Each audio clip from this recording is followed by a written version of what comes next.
नमस्कार। आज हम बात करने वाले हैं वैदिक ज्योतिष की एक सबसे पावरफुल प्लेसमेंट की। एक ऐसी ऊर्जा जो लीडर्स, विनर्स और ट्रेल ब्लेजर्स को जन्म देती है।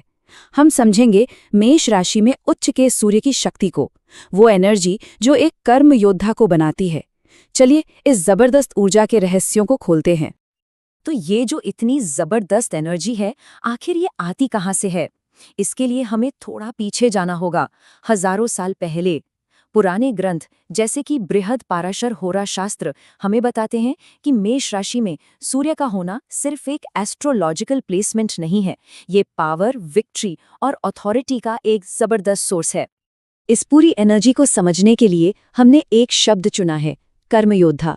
और ये सिर्फ कोई लेबल नहीं है, समझिए, ये उस इंसान की कहानी है जिसकी आत्मा चैलेंजेस पर जीती है और जिसकी पूरी जिंदगी करेज और एक्शन का एक सफर है।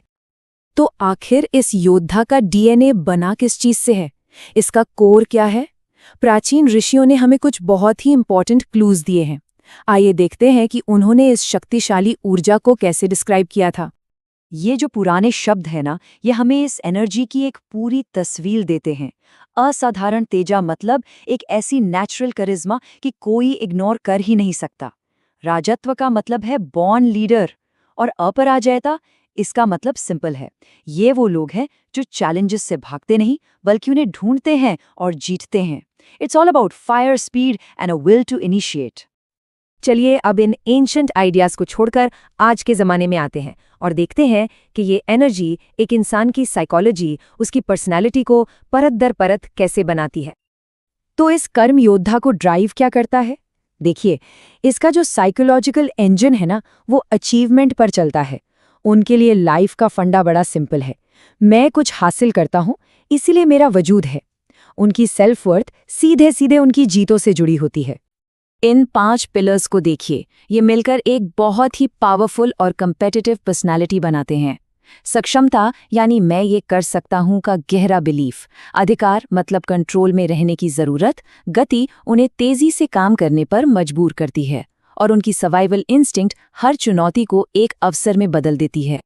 ये जो मॉडल आप देख रहे हैं, ये दिखाता है कि ये वॉरियर एनर्जी काम कैसे करती है। एकदम कोर में उनकी आइडेंटिटी है, मैं एक लीडर हूं, और बाहर दुनिया के सामने वो कॉन्फिडेंट और प्रेस्टीजियस दिखते हैं। हर लेयर अंदर से बाहर तक इसी कोर एनर्जी से पावर लेती है। तो ये तो हुई अंदर की बात, पर रियल वर्ल्ड में, असल जिंदगी में ये एनर्जी कैसे दिखती है?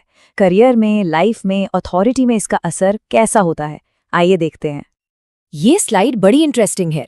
ये दिखाती है कि कैसे पुराने जमाने के आइडियाज आज भी जिंदा है। पहले जिसे राजत्व कहते थे, आज उसे सीईओ एनर्जी या फाउंडर मेंटालिटी कह सकते हैं। मिलिट्री जनरल का रोल आज एक क्राइसिस मैनेजर ले रहा है। फॉर्म बदल गया है, पर एसेंस, वो कोर आइडिया आज भी वही है, लीडरशिप और इम्पैक्ट। जिन लोगों में ये एनर्जी होती है ना, उनकी लाइफ में अक्सर कुछ कॉमन पैटर्न्स देखने को मिलते हैं। बचपन से ही जबरदस्त कंपटीशन, करियर में ग्रोथ तो होती है पर बड़ी फास्ट और तूफानी, और सबसे इंपॉर्टेंट बात, उनके लिए चैलेंजेस ही सक्सेस की सीढ़ी हैं। वे मुश्किलों से घबराते नहीं बल्कि उन्हीं में और निखरते हैं। तो ये एनर्जी कहाँ थ्राइव करती है? ऐसे करियर्स में जहाँ फ्रंट लाइन पर रहकर क्विक डिसीजंस लेने पड़ते हैं, चाहे वो कोई स्टार्टअप का फाउंडर हो, मिलिट्री ऑफिसर हो या इमरजेंसी सर्विसेज में काम करने वाला कोई भी प्रोफेशनल। इन सब में एक चीज कॉमन है, एक्शन और रिस्पॉन्सिबिलिटी। ये वो लोग हैं जो लीड फ्रॉम द फ्रंट करते हैं। लेकिन कहते हैं ना, हर बड़ी पावर के साथ बड़ी चैलेंजेस भी आती हैं। तो ये एनर्जी भी वन साइडेड नहीं है, इसके अपने चैलेंजेस भी हैं। यहाँ इस एनर्जी की ड्युअलिटी साफ दिखती है। जो इनका सबसे बड़ा साहस है वही ईगो बन सकता है, जो लीडरशिप है वो अथॉरिटी के साथ क्लैश में बदल सकती है, और जो क्विक एक्शन लेने की एबिलिटी है वो इम्पेशंस बन जाती है। So balance is the key. तो सवाल ये उठता है कि इतनी पावरफुल एनर्जी पर्सनल रिलेशनशिप्स में कैसे प्ले आउट करती है? प्यार और पार्टनरशिप पर इसका क्या असर होता है? रिलेशनशिप्स में ये लोग फियर्सली प्रोटेक्टिव और पैशनेट होते हैं, लेकिन हाँ, डोमिनेंट और इम्पेशेंट भी हो सकते हैं। उन्हें एक ऐसे पार्टनर की जरूरत होती है जो उनकी आग को हैंडल कर सके, उससे डरे नहीं। और ये आग सिर्फ इमोशनल नहीं, फिजिकल भी है। एस्ट्रोलॉजी में इस फायर एनर्जी को सिर में कॉन्सेंट्रेटेड माना जाता है, जिससे हाई बीपी या माइग्रेन्स जैसी दिक्कतें हो सकती हैं। पर इसका एक पॉजिटिव साइड भी है, एक स्ट्रांग मेटाबॉलिज्म और फास्ट हीलिंग। अब आते हैं सबसे गहरी बात पर। इस पावरफुल प्लेसमेंट का आखिर मतलब क्या है? इसका स्पिरिचुअल मिशन क्या है? चलिए आखिरी परत को भी हटाकर देखते हैं। इस एनर्जी के कोर में एक कॉन्सेप्ट है, कर्म ऋण। इसे सजा या बर्डन की तरह मत देखिए, ये एक मिशन है, एक जिम्मेदारी।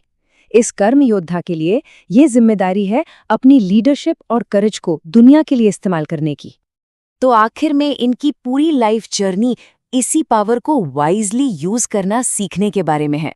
मिशन सिर्फ जीतना नहीं है, बल्कि लीड करना है, क्रिएट करना है, इंस्पायर करना है। ये पर्सनल एम्बिशन को एक हायर पर्पस में बदलने की कहानी है।